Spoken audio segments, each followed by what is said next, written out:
vidéo d'exercice sur l'énergie cinétique. C'est parti! On est parti pour l'exercice sur l'énergie cinétique et le travail d'une force. La première question, c'est de calculer l'énergie cinétique d'une voiture de masse 1,25 tonnes roulant à la vitesse de 50 km/h. Ok, alors on va rappeler la formule qu'on a vue dans le cours très rapidement. C'est que l'énergie cinétique, elle est égale à 1/2 fois la masse fois la vitesse au carré.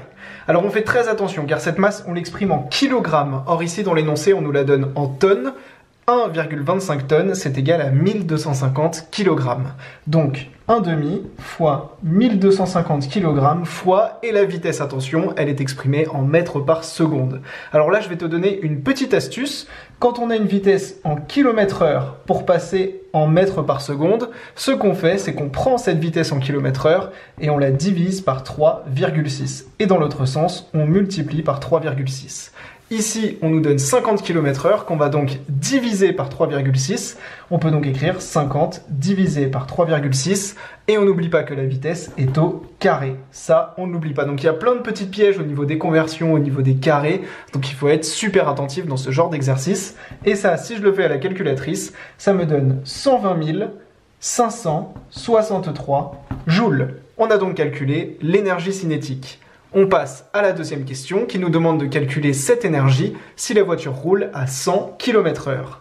Alors pour ça, rien de plus simple, on va faire exactement ce qu'on a fait dans la première question.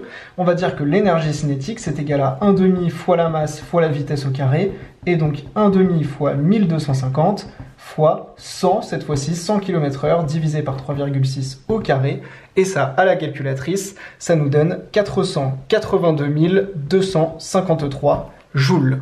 On passe à la troisième question qui nous demande quel est le rapport des énergies si la vitesse est doublée. Et bien pour ça, il suffit de comparer nos rapports d'énergie cinétique dans la première et la deuxième question.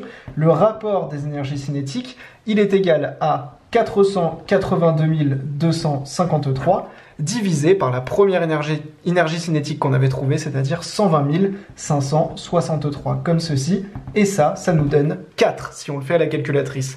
On voit donc que si la vitesse est doublée, eh bien le rapport des énergies est quadruplé. Ça veut dire que si ma voiture va 2 fois plus vite, elle a 4 fois plus d'énergie cinétique. Et c'est pour ça qu'on dit de faire très attention en voiture et qu'il ne faut pas rouler trop vite, car si on double notre vitesse, on prend 4 fois plus de dégâts liés à notre énergie cinétique. Donc ça, c'est vraiment hyper intéressant parce qu'un exercice de physique nous permet vraiment de comprendre des recommandations, des choses qu'on voit dans la vie de tous les jours, et ça, c'est vraiment passionnant. On peut donc passer à la suite de l'exercice où on va parler de complètement autre chose pour travailler sur les travaux des forces. Deux jumeaux de même masse M égale 75 kg montent au 5e étage d'un immeuble en partant du rez-de-chaussée. Le jumeau A emprunte l'ascenseur et le jumeau B l'escalier. La distance entre le plancher du rez-de-chaussée et le plancher du 5e est de 16,5 mètres. Et la question, c'est de calculer le travail du poids de A au cours de l'opération.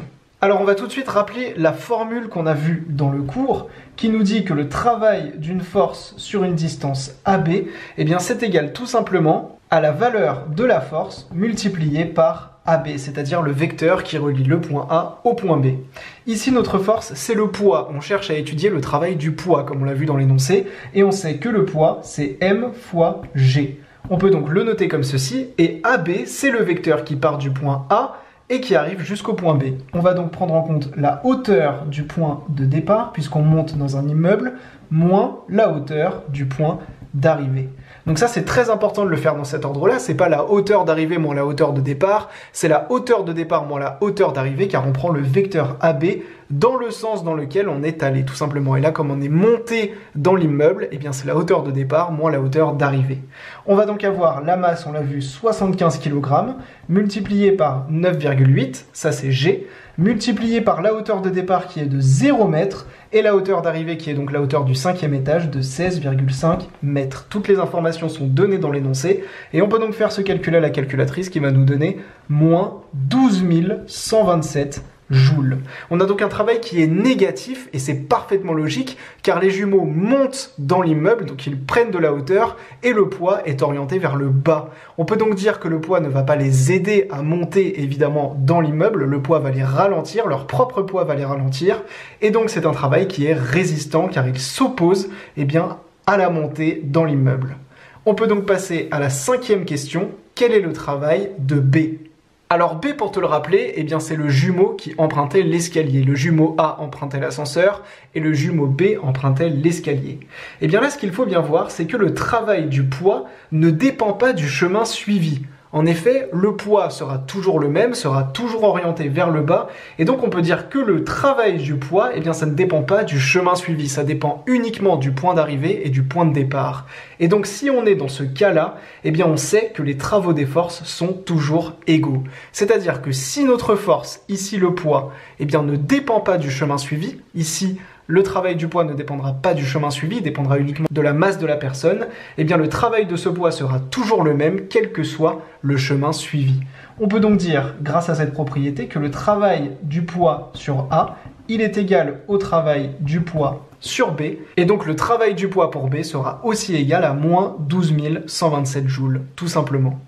On peut donc passer à la 6e question. Quel est le travail correspondant au poids de A dans le référentiel de l'ascenseur ? Eh bien, dans l'ascenseur, on sait que A ne bouge pas. A est dans l'ascenseur, il ne va donc pas bouger. Et on sait donc que le vecteur AB, c'est-à-dire que dans l'ascenseur, le déplacement de A sera nul. Donc AB sera égal à 0. Et donc, on sait que notre travail sera nul. Le travail sera nul car dans le référentiel de l'ascenseur, dans l'ascenseur, eh bien, le jumeau A ne bouge pas. Donc le travail est nul. J'espère que cette vidéo t'a plu et moi je t'attends dans le prochain chapitre pour qu'on parle de l'énergie mécanique. À tout de suite.